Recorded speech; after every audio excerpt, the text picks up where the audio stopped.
ஆபாசத்துக்கு தான் சிரிப்பீர்களா? கவர்ச்சிக்கு தான் சிரிப்பீர்களா? அழகுக்கு சிரிக்க மாட்டீர்களா? கவிதை கேட்க மாட்டீர்களா? ஒரு அழகான பாட்டு கேட்க மாட்டீர்களா? வெறும் ஓசையின் பெருக்கமா இசை? வெறும் அலங்கார வார்த்தைகளா கவிதை? அமைதியாக மழை பெய்து ஓய்ந்தவுடன் அந்த மழையில் நனைந்த ஒரு செடியை பார்த்து உன் ஆன்மா மலரவில்லை என்றால் நீ மனிதனாக பிறந்தே பலன் இல்லை என்கிறான் ரூமி. நினைச்சு பாருங்க, ஒரு சின்ன வைஃபை தான் பாராட்டுங்களேன். அவர் இப்படி பார்க்கிறாரு, பாராட்டிட்டு அப்புறம் யார் அனுபவிக்கிறது? இருக்கிற எல்லா சர்வீஸும் இன்னும் போகுமே. அவன் இங்க வச்சிருக்கணுமா அங்க வச்சாதான். கொஞ்சம் ரசனை. நல்லா இருக்குன்னா நல்லா இருக்குன்னு சொல்லுங்களேன். நல்லா இருந்தா சொல்ல மாட்டோமா? சொல்லித்தான் பாருங்களேன். நல்லா இல்லாததும் நல்லா ஆயிடும்.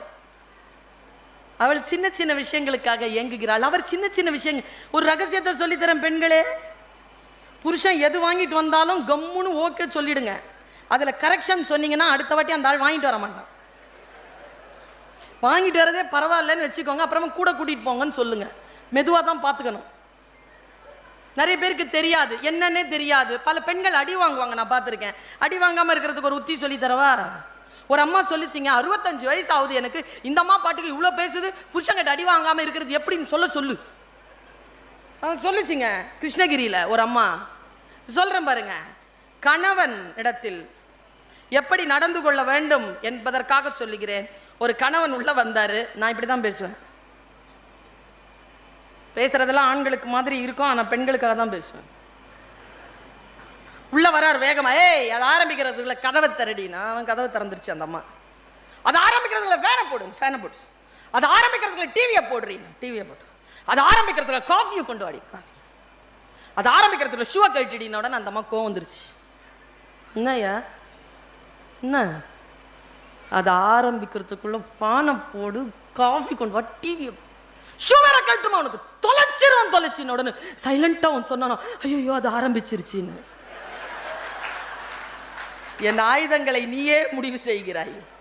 குடும்பத்தோட ரசனையோட இருக்க பழகுங்க. சரியா? மூணாவது, எனக்கு நிறைய கவிதைகள் ரொம்ப பிடிக்குங்க. கவிதை பிடித்ததனால் வீட்டிலே அமைதியான சூழலை நான் வரவேற்கிறேன்.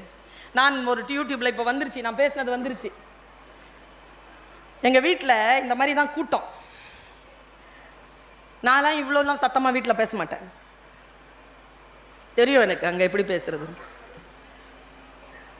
இந்த மாதிரி 6 மணி கூட்டம் முடியும்னு சொன்னால் அவர் காரில் வந்து வெயிட் பண்ணார்.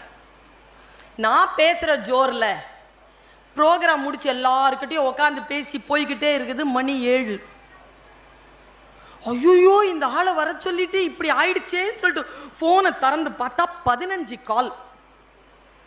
ஐயோ, மெசேஜை பார்க்குறேன். கடைசி மெசேஜ் வந்து 1 செகண்ட் நவுன் இருக்கு. நான் போகிறேன். என்னப்பா பதில் சொல்லலாம்? சொல்லு. போ. சொல்ல முடியாத. லவ் பண்ணா சொல்லிடுவேன், கல்யாணம் பண்ணியிருக்கேனே. சொல்ல முடியாது, போன்னு சொல்ல முடியாது. யோசிச்சேன் சாரி சொல்லலாமா? செருப்படி தான் விழும். சாரி சொன்னால் செருப்படி தான். என்னடா எப்படா ஹேண்டில் பண்ணுறதுன்னு யோசிச்சு பார்த்துட்டு ஒரே ஒரு மெசேஜ் போட்டேன். அந்த ஆள் சொல்கிறார் போகிறேன். நான் சொன்னேன் வாங்க. பார்த்துக்கிட்டே இருந்தேங்க. அடுத்து என்ன பதில் வர போகுதுன்னு. வரேன். முடிச்சு போச்சா பிரச்சனை? அவ்வளோதான்.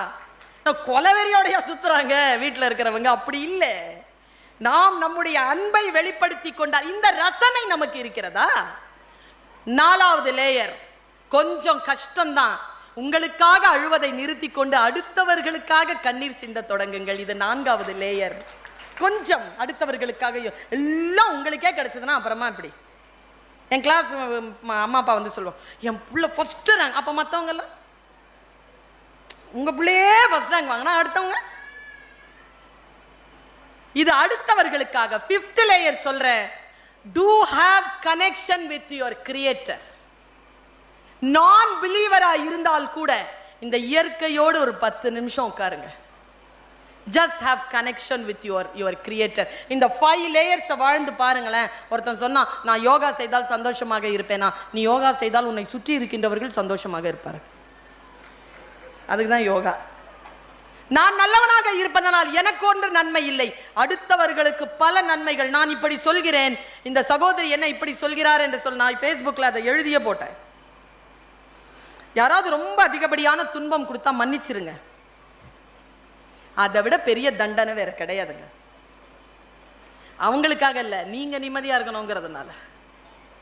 இல்லைன்னா அதையே போட்டு கொண்டாஞ்சிக்கிட்டே இருப்போம். நான் எப்பவுமே சொல்லுவேன், நீயும் நானும் பிரிந்து விட வேண்டும் என்று முடிவானதற்கு பிறகு உனக்கும் எனக்கும் எதற்கு பகை என்ற புதிய உறவு? எதுக்கு பகை?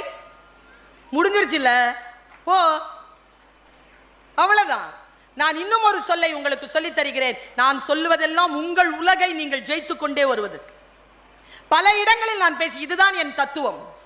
யாரேனும் நம்மை தோற்கடிக்க வேண்டும் என்று நமக்கு முன்னால் வந்து நின்றால் அவர்களுக்கு நாம் தருகின்ற பதில் அவர்களுக்கு முன்னால் நாம் தோற்காமல் இருப்பதுதான். தோத்து போய் அவங்க வாசல்ல மயங்கி கிடந்தீங்கன்னா அதை விட சந்தோஷம் வேறு என்ன அவர்களுக்கு நீங்கள் கொடுத்து விட முடியும்? உன்னால் நான் பாதிக்கப்படவே இல்லை என்று சொல்லுவதுதான், இதோ வளர்ந்து கொண்டே இருக்கிறேன் என்று சொல்லுவதுதான், ஆரோக்கியமாக இருக்கிறேன், சுயமரியாதையுடன் இருக்கிறேன் என்று சொல்லிக்கொண்டே இருப்பதுதான் நம்மை ஜெயிக்க வேண்டும் என்று சொல்லுபவர்களுக்கு நாம் தருகின்ற பதில். இந்த லேயர்ஸோட இருங்க. இப்போ சொல்ற, விருப்பமானதை செய்கிறீர்களா? எப்படி செய்யறது? செஞ்சால் பலன் கிடைக்குமா? சிந்தித்து பார்த்து செய்கையை மாத்து. சிறுசா இருக்கையில் திருத்திக்கோ, தவறு சிறுசா இருக்கையில் திருத்திக்கோ. தெரிஞ்சும் தெரியாம நடந்திருந்தா அது திரும்பவும் வராம பார்த்துக்கோ. இவ்வளவுதான் என் சித்தாந்தம். தவறே செய்யாதவர்கள் யாரேனும் இருக்க முடியுமா?